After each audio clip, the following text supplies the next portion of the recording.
Salut les amis, on se retrouve pour une nouvelle vidéo sur Dragon Ball et aujourd'hui j'ai envie de rendre hommage au roi Vegeta car beaucoup d'entre vous sont fans du prince, mais faut pas oublier que s'il est là c'est aussi grâce à son père, enfin plutôt à ses couilles parce qu'à mon avis le roi Vegeta avait sûrement du sperme saillant. Enfin bref, on n'est pas là pour un cours d'anatomie saiyenne, on est parti pour la vidéo. Son chara-design totalement signé Toriyama. Je vais pas encore me fâcher avec les gens rageux du game et leurs mots c'est pas canon, mais il est vrai que dans le manga Dragon Ball le roi Vegeta n'est jamais apparu, mais il avait été cité dedans. Et vous savez, Akira Toriyama a chara-designé beaucoup de personnages qui apparaissent dans l'anime mais pas dans le manga, et j'ai envie de te dire c'est pas parce qu'on les voit pas dans le manga qu'ils n'existent pas. En fait Toriyama Sensei avait chara-designé le visage du roi Vegeta mais pas plus. Il semblerait que la tenue du roi Vegeta avait été réalisée par Minoru Maeda, qui était à l'époque le chara-designer de l'anime. Et je pense honnêtement que le maître avait tellement la flemme de chara-designer le roi Vegeta qu'il avait lâché juste un Vegeta avec une grosse beubare en mode tiens tu te démerdes frère. Une erreur de couleur? Les incohérences et les erreurs dans Dragon Ball ça a toujours existé, ça existera toujours, personne n'est parfait, à part moi mais ça compte pas. En fait lors de sa première apparition animée dans Dragon Ball Z, le roi Vegeta est représenté avec des cheveux marrons,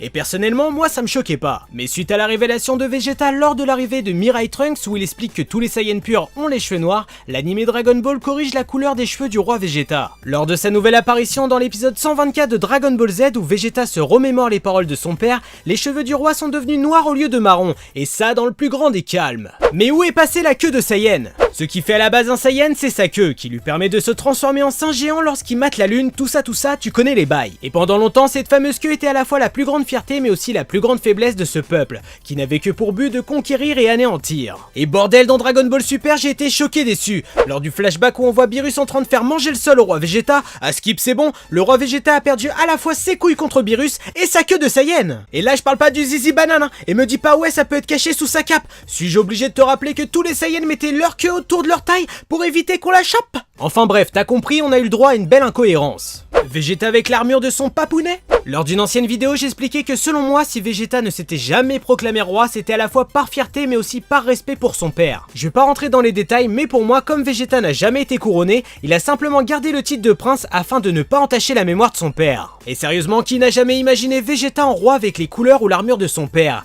Eh bien figurez-vous que dans le jeu Dragon Ball Z Burst Limit sorti sur PS3 et 3.6, on pouvait choisir une seconde tenue au prince des Saiyans, et qui rappelle étrangement l'armure et les couleurs du roi Vegeta. En outre, un petit clin d'œil discret mais fort sympathique qui nous laisse imaginer un scénario alternatif où Vegeta aurait succédé à son papounet. Un Saiyan courageux. On a tendance à l'oublier mais le père de Vegeta est quand même celui qui s'est battu pour son peuple et qui est devenu roi par la suite. Et il est vrai que Bardock, le père de Goku, a lui aussi défendu son peuple, en essayant d'empêcher le génocide qui menaçait sa planète. Mais la première personne qui voulait empêcher cette menace et en finir avec le tyran Freezer, c'est le roi Vegeta. Un peu avant l'action de Bardock, le père de Vegeta essaya de tuer Freezer pour libérer son peuple de l'emprise du tyran. Mais vous connaissez la suite, même avec tout son courage, le roi Vegeta périt de la main de Freezer. Voilà les amis, la nouvelle vidéo se termine, j'espère qu'elle vous aura plu, n'hésitez pas à me proposer d'autres personnages par commentaire, de faire péter les likes et surtout abonnez-vous à la chaîne YouTube. Sur ce, moi je vous laisse, tchuss!